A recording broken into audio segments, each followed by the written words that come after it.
Nzambe ya bomoi mpe ya solo apambola bino banso na kombo kitoko mpe ya elonga ya Yesu Kristu oyo Nzambe mokili avandisa ye na loboko ne ya mobali oyo likolo mpe azali kointercede mpo na biso bandimi. Nazali kotondo Nzambe mokili botondi mpo na libakuli apesi ngai lelo mpo na koka kosolola na bino baye bolingaka Nzambe mpe liloba lia ye nasolola na bino mai matali liloba lia Nzambe. Ezali wa bino ndeko Tito Ngbanda. Nazali kotombela bino boye bolamu na émission Que dit la parole de Dieu. Liloba lia Nzambe elobi nini. Lelo tokuyanula na mutuna moi. Comment pouvez-vous garder jalousement l'unité de votre nation? Lolenge nini esengele obomba aningi ya malamu liboke moko ya ekolo na yo, l'unité de votre nation. Eyano na mutuna mwabiso ezali makasi te. Soki ekolo na yo elingi fonctionner lokola nzoto ya moto, nzoto tozanango loka nzoto na yo nakanisi ekozala kitoko. Eyano yango wana eyano ezali ete esengeli ekolo na yo fonctionner lokola nzoto na yo moto fonctionnaka. Nzoto na ezali biteni ebele kasi eteni moko na moko ezosala mosala mwango yango nzoto no ezali kitoko. Toka matanda kisa ekolo na yo komona yango paradis. Paradis eza ekolo, eza komba ekolo na yo. Soko lingo bomba liboke lioko to l'unité ya ekolo na yo oyo ebengami paradis esengeli biteni nyonso ya nzoto wana paradis esengeli ba fonctionner lokola biteni ya nzoto na yo ya moto ezalaka kofonctionner.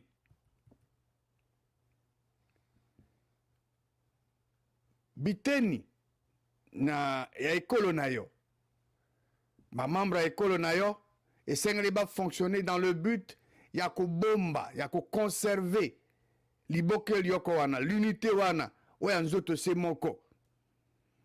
Ezali exactement eloko oyo ba membre ya nzoto na yo moto ba membre na basaka ndenge wana ndenge na wote koloba tout à l'heure ke nzoto na yo eza na biteni ebele kasi biteni bina bazalaka ko fonctionner automatiquement moto na moto azo jorone aosa mosala mwayi lite allié to te yango pona bato banso o bazo fait partie ya ekolo na bino to ekolo na yo bana mibali pe basi ya ekolo na yo pona ko rappeler bino ete bino banso o bozala kati ya ekolo na bino bozali na importance munene, bozali vraiment important parce que bino nde bozoko former nzoto ezali ezobengama ekolo na bino. Tolingi tolakisa bino a partir ya liloba lia Nzambe ke soki bolingi bobomba bomoko l'unité ya ekolo na bino esengeli ekolo na bino fonctionner etambola lolenge moko nzoto na yo moto ezalaka ko fonctionner. Toko se basé na fonctionnement ya nzoto ya moto, nzoto na yo, nzoto na ngai, po to rappeler bino o bozali membre ya ekolo na bino que moko na bino aza na rôle na ya ko jouer po ete nzoto oyo ebengami ekolo na bino etambola malamu. Bana mibali to bana basi ya ekolo na bino bango nde bazali membre particulier ya nzoto oyo tozobenga nzoto wana ekolo na yo. Tokokende na buku ya Romains chapitre 12 tokotanga verset 4. Romains 12, verset 4. Et le binini. Le bien que, car comme nous avons plusieurs membres dans un seul corps, nous autres moko, tous en habité ni ebele. Et bité ni ebele wana nous autres, bazana fonction d'enge mokoti. Ndakisa. Misu, azana rôle ne mususu, hein? Para komona. Mais matoi, ya mona gate me ya yokaka. Monoko. Ya tambola gate me monoko aliaka. Azwaka biloko. Voilà. Ba bité neza ebele na nzoto, mais eteni moko na moko na fonction nango. Nzoto ya yon ndeko mobali ndeko mwasi ezali na biteni ebele. E biteni biso ya nzoto moko na moko eza na fonction nango. Mboka na yo bozali ba million ya membre na kati ya mboka na bino to former nation na bino. E na ba million na bino wana moko na kati aza na fonction na ye, aza na rôle na ye ko jouer. Bozali plusieurs millions, mais bozo former un seul corps, nzoto moko o ebengami ekolo na bino. Mais kasi bino bozali ba membre les uns les autres, ba membre ya nzoto wana o ebengami ekolo na yo. Tant nazo ba ekolo no tia kombo ya mboka na yo. Yango na eza ekolo na yo. Donc soko olingi ke obomba bomoko ya mboka na yo, o garder unité ya mboka na yo. Bamibali banso to pe bana basi banso ya mboka na yo to ya ekolo na yo esengeli bo former nzoto se moko, nzoto moko pe bo fonctionner lokola nzoto na yo physique, nzoto na yo moto. Parce que nzoto na yo to nzoto na nga ezana bitene ebele, hein? Nzoto ezaka ka moko. Yo zana nzoto moko, mais nzoto no moko wana ezana bitene ebele. Et malgré ba membre wana ozana ngo ebele, ozo former ba nzoto boni. Ka nzoto moko ezalo lenge moko na ekolo na yo. Ozana ekolo moko, mana ekolo wana ozaka ka yo moko te. Bozali ebele ba million, bozo former ekolo na yo. Bozana ba tribu boni na mboka na yo. Ba tribu ya mboka na yo, yango nde bozo former lisanga ya bomoko wana na nzoto ya ekolo na bino. Soki alors bolingi bomba bomoko, bo garder l'unité ya mboka na bino, ba tribu o ya mboka na bino to ya mboka na yo esengeli bas fonctionner lokola nzoto ya physique, nzoto na yo moto. Il va fonctionner ndenge wana. Bino bozali biteni to ba membre ya nzoto oyo tozobenga ekolo na yo. Toko kene na loka toza na Corinthiens, to kene na 1 Corinthiens chapitre 12, toko tanga verset 14 à 16. 1 Corinthiens 12, 14 à 16. Le but que ainsi les corps humains, nous autres on a un moto, et zalikaka eteni mokoti. Soki ndakisa nzoto na yo, ezalika mutu pamba. Mais ce sont les candidats par exemple, ils ont monstre. Non.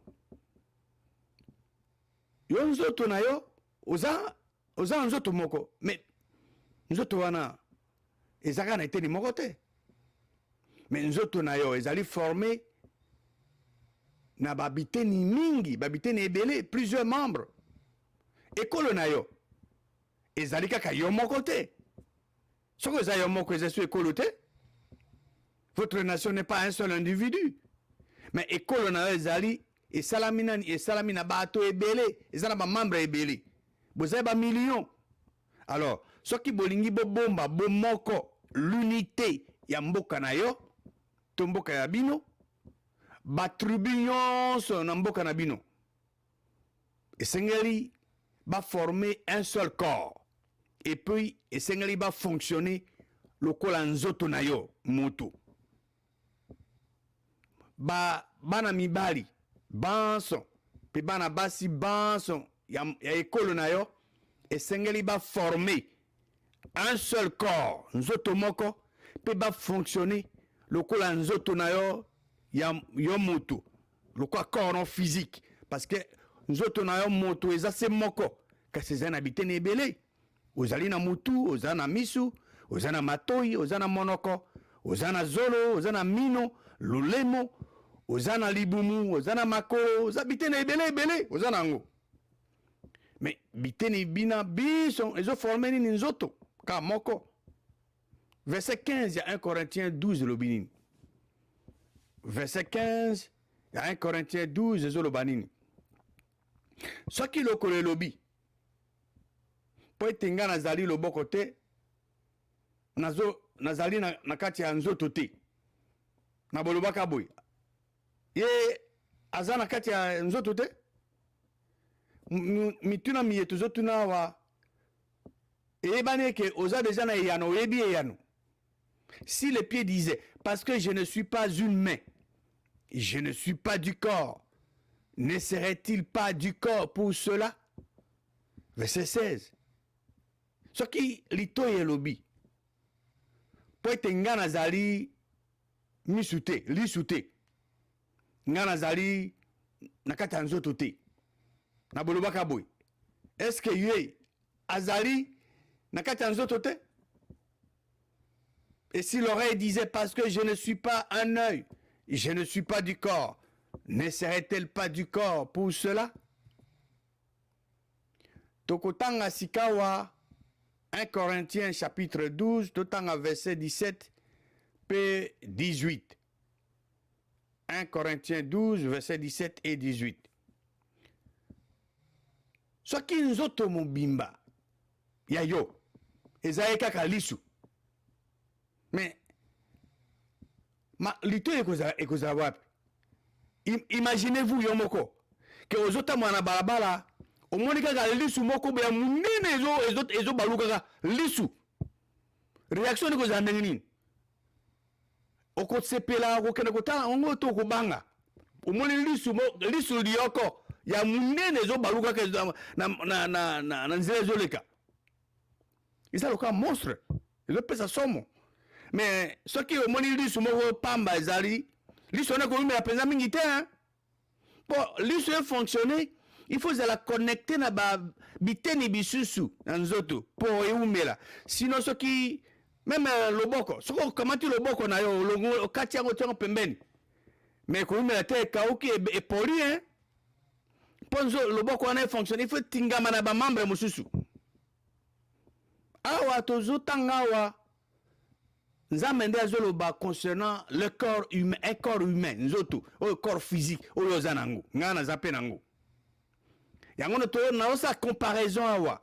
Soko yo lingi o bomba bomoko l'unité, o garder jalousement l'unité ya ekolo na yo. Esengeli nzoto o ebengami ekolo na yo et fonctionner lokola nzoto na yo physique. Nakotuna mutuna. Est-ce que yo nengo zawana na mboka na yo? Yo komaka mukane pa nzambe mokili po ete ye alingisa yo botama na mboka na yo? To ye moko ye nzambe nde alingi ete obotama na mboka wana. Ozana ye yano. Ezali nzambe mokili nde ati moko na ekolo na yo. Na esiko ya azali e moko na ekolo na aza na importance munene. Soko yo négligé ye yo omi négligé yo moko talaka nzoto na ndenge ezali hein biteni ya nzoto na yo oza na eteni no moko ya nzoto oyo moni kezango na tina te ezali soko moni eteni no moko ya nzoto yo senge nango te kata yango bwaka loka na zolo baboy kata yango bwaka parce que senge nango te. Eza ndenge moko ekolo na yo ezo fonctionner. yo koko négliger eteni moko te ya nzoto oyo nazobenga ekolo na yo. So on néglige yango ozomi néglige yo moko, parce que eza nzambe nde ati moko na moko wana moto moko te akomi mokanda pa nzambe mpo abotama na mboka wana. Donc oyo nzambe ati moko na moko aza na ntina na ye. Nauti kotanga biteni moto eza na role nanga akojouer moto akojouer role moko te ya makolo maboko, mais akojouer role ya monoko te.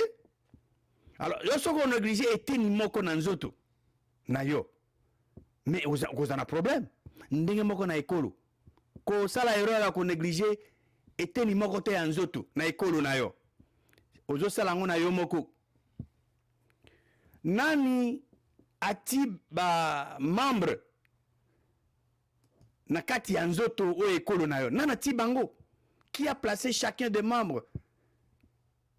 Totala liboso na nzoto physique, nzoto no zanango. Nani ati ba biteni wana? Yondo tia ba biteni na nzoto na yo, to nzambe nde atia. Tango yo botamaka. Obimi na yango complet, nzambe apesa yo biteni, mais ozaka na nzoto se moko. Mais nzoto wana eza na biteni ebele. Nzambe nde ati biteni na kati ya nzoto na yo lokola ye moko alingaki. C'est la même chose pour na ekolo na yo. Nzambe nde ati yo esika ozali na kati ya nzoto oyo ekolo na yo. Na kati ya ekolo na yo biteni pe ezali ebele, bato baza ebele. Bamosu baza mutu, na mosu na kingo, bamosu baza na libumu, bamosu baza na makolo. Nzambe ayebi pourquoi ati yo esika ozali wana sikoyo. Nzambe mokila ayebi. Na tina wana esengeli boyeba ke bino banso bozali membre ya nzoto ya ekolo na yo, bozali très important pour na nzambe pe pour na bon fonctionnement na ekolo na bino. Parce que yemo nzambe apesi bino ekolo yango ayebaki ete bozali capable ya ko faire fonctionner yango ndenge nzoto zo fonctionner. Notre corps physique. Tokotanga sikoyo verset 19 p 20, il y a 1 Corinthiens chapitre 12, verset 19. Ce qui bino base bozali kaka membre moko. Mais nzoto ngeza la wapi. Kasi tozali na bitene ezali boni, bitene ezali ebele, kasi nzoto ezali se moko. Et c'est vrai. Yo za na nzoto moko, nga na nzoto se moko. Mais biteni bizali ebele. Ekolo na yo ezali se moko. Mais ba membre bazali combien? Bazali ba millions. Une seule nation avec plusieurs membres, des millions de membres. Ba biteni ya nzoto ya mboka na yo bazali très important. Ba tribu ya mboka na yo bazali na importance monene pour na bon fonctionnement ya ekolo na yo. Ba tribu nyonso okoko négliger tribu moko te.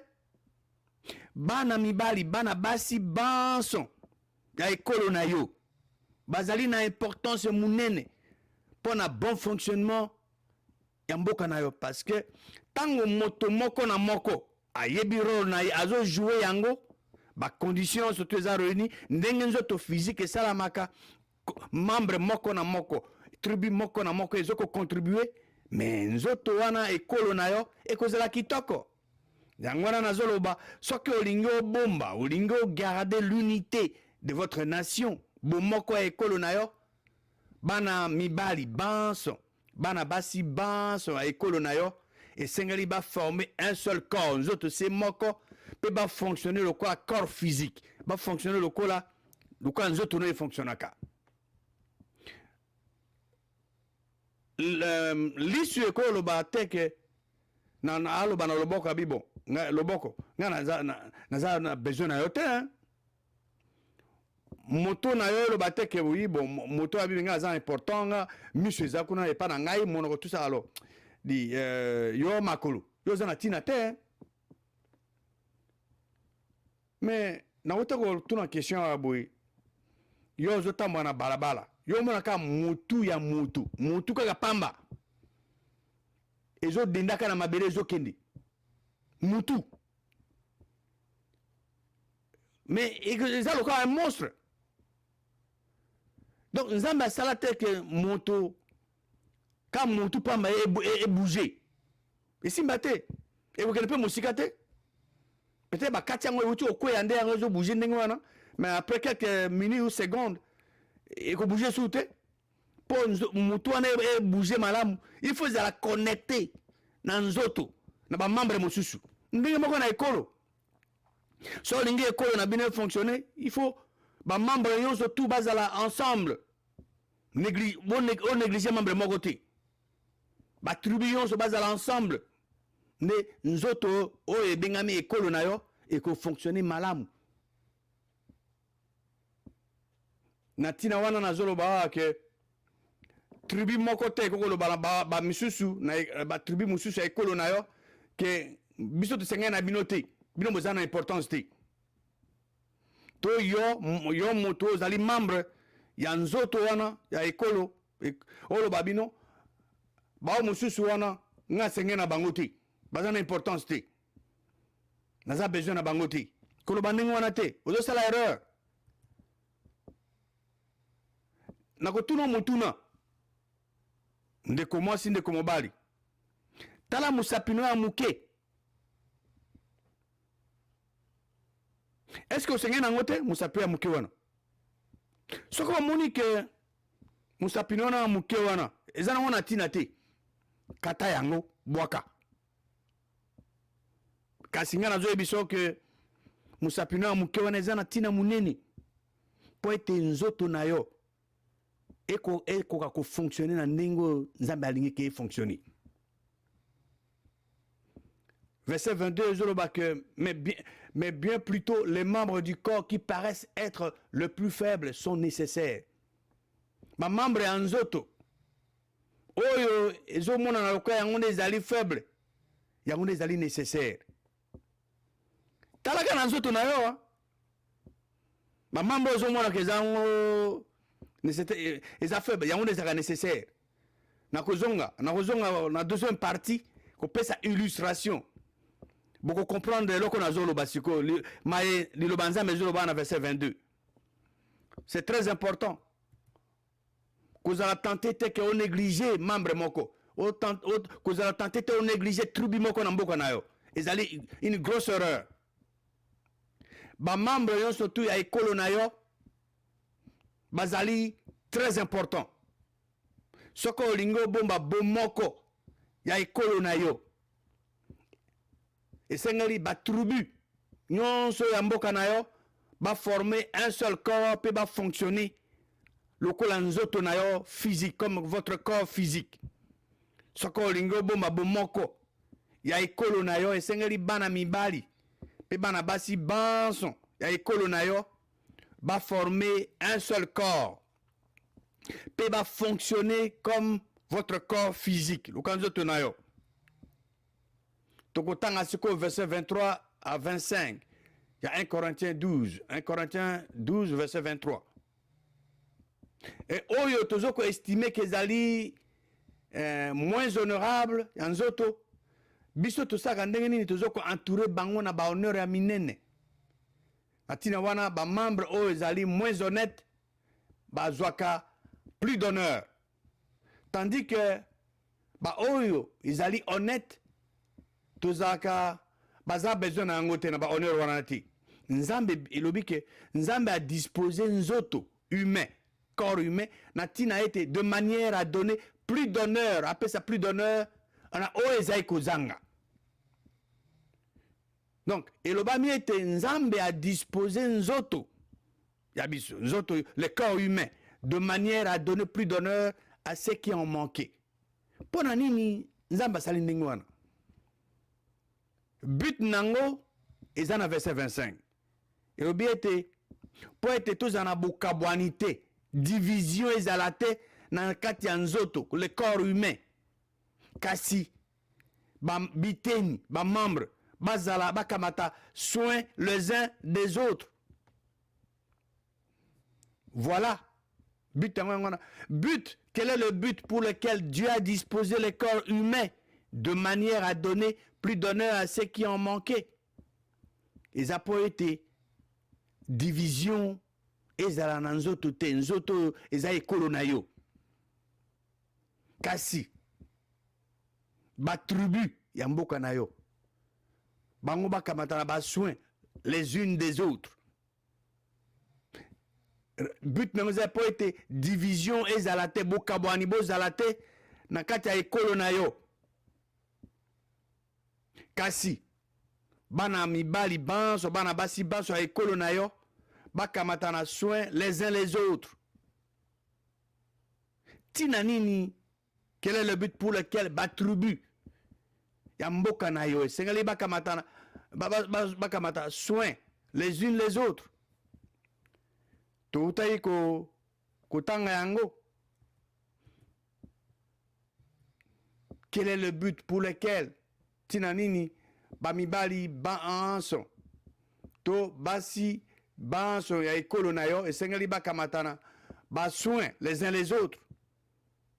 Ezali po ete bokabwani bozala te, qu'il n'y ait pas de division dans le corps, dans nzoto na yo, nzoto zolo to benga ezali ekolo na yo. Po ete bokabwani bozala te, division ezala te na kati ya ba tribu oyo ezoko constituer, ezoko former ekolo na bino. Po ete bokabwani bozala te, division ezala te kati ya bamibali bamibali to basi banso ya ekolo na bino. Pona nini? Po ete bokabwani division ezali mokano ya Zabulu. Zabulu nda akabolaka bato adivizaka. Po ete division ekomisaka famille faible. Po ete bokabwani division ekomisaka ekolo faible.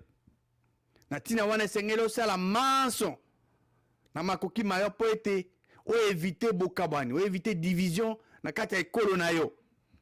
Au contraire, esengeli s'efforcer po ete obomba jalousement nini unité to bomoko ya mboka na bino, nzoto na ekolo na bino fonctionner lokola nzoto non physique. Division eza mokano ya nzambe ya solo te. Unité bomoko eza mokano ya nzambe ya solo. Tango ba membre ya famille to ya ekolo bazali uni, bazali fort. Tango bazali divisé, bakomi faible. Moto nyonso azo causer division na kati ya nzoto, na kati ya ekolo, na kati ya famille. Moto mona azo kosalela monguna, azo travailler pour l'ennemi. Et notre ennemi commun c'est qui? C'est le diable. Ba membre ya corps nyonso ya nzoto, soki moko ya nzoto ezo kapasi, bango bonso bango pe yo kapasi wana. Donc ba tribu nyonso ya mboka na yo, soki moko na ba tribu eza ko souffrir, sengi ba tribu nyonso pe ba souffrir na yango na wana. Ba membre nyonso ya ekolo na bino, soki moko aza ko souffrir, sengi banso ba souffrir na ye. Et là, yango ekomami na verset 26, il y a 1 Corinthiens 12. 1 Corinthiens 12, verset 26. Abi soki moko na école, par exemple, ya na nzoto non physique, soki eteni moko ezo souffrir. Ba membre yon sont tout ya corps na nzoto non physique, ezo souffrir na yango.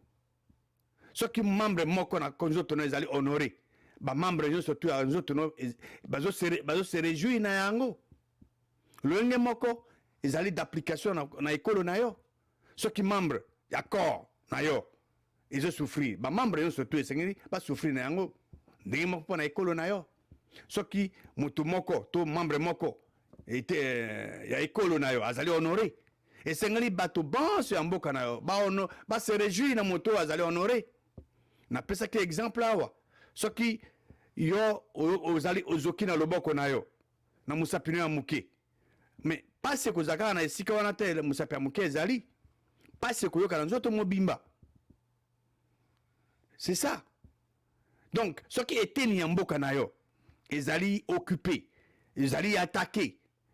Mais esengeli bato banso ya mboka ba se mobiliser, ba tribu nyonso ba se mobiliser pour ba kene ko combattre, ba kene ko secourir, pour ba kene ko bengana monguna wa occupé to attaquer etene mabele na bino. boko tika ngote na bato basusu. Bino banso bozali membre ya ekolo. Bozali banso bana basi bana mibali, bozo former ekolo na bino, moto na moto, chacun pour sa part. Bana mibali, banso, bana basi ya ekolo, bino banso bozo former ekolo na bino. Et lokola bozo former ekolo na bino, bino bozali ba membre, chacun pour sa part.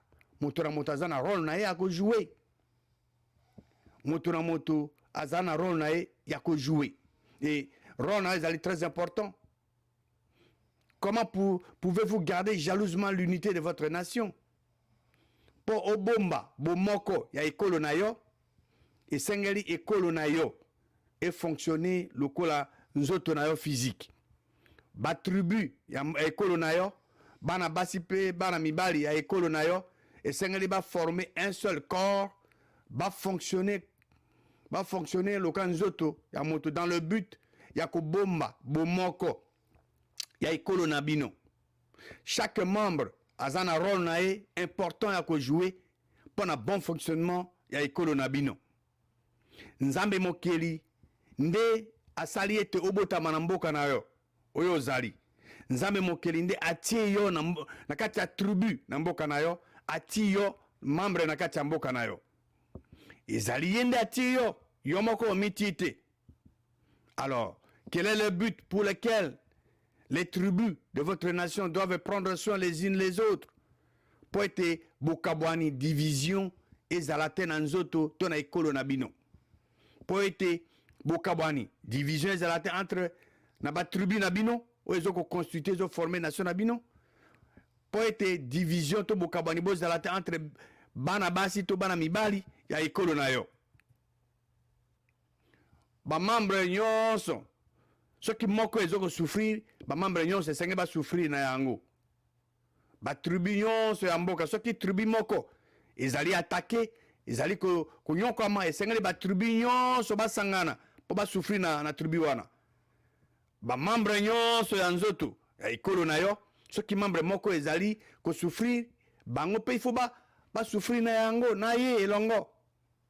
Parce que bino baso basi mibali na kati ya ekolo bozali membre effectif ya ekolo wana, chacun pour sa part. Et sengeli ko bomba jalousement bomoko to unité ya ekolo na bino na bo fonctionnaka lokola nzoto na physique et fonctionnaka. Na mbala ekoya na kopesa illustration exemple munene na kati ya liloba ya Nzambe pona ko lakisa importance munene ya biteni ya nzoto ya biso bato ko comparer yango na ndenge nzoto oyo tozobenga ekolo ekoka ko fonctionner. Nzambe mokeli apambola bino banso na kombo se moko ya mwana waye mobikisi na biso Yesu Kristo.